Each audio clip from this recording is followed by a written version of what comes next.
Good morning everyone, welcome to my channel Mamma's World. So मी मिहिर आणि विशाल निघालो सासवडला. तर सर्वात पोचलो आम्ही चांगावटेश्वर मंदिर सासवड होते.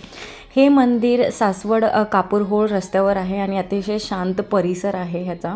आणि 3 ते 4 किलोमीटरच्या अंतरावर आहे मंदिर.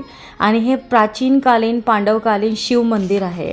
बेसिकली ह्याला तिकडचे लोक वाटेश्वर मंदिर ही बोलतात. आणि खूपच जास्त मंदिर आहे आणि इथे ह्या मंदिराच्या इर्दगिर्द फोटोशूटही चालतं. त्याच्यानंतर आलो आम्ही भैरवनाथाच्या मंदिरामध्ये. भैरवनाथ हे आमचे गावदेव आहेत. सो हे मंदिर सासवड इथे आहे आणि ह्याचा पण खूपच समृद्ध इतिहास आहे.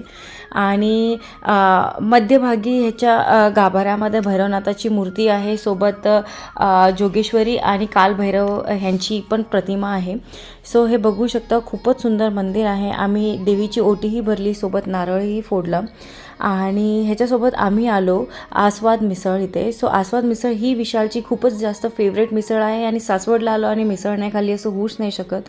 सो ही मिसळ खाऊन आम्ही अगेन पुण्याकडे निघालो आणि ह्या प्रकारे संपला आमचा आजचा दिवस. भेटूया आपल्या नेक्स्ट व्लॉगमध्ये. Bye bye.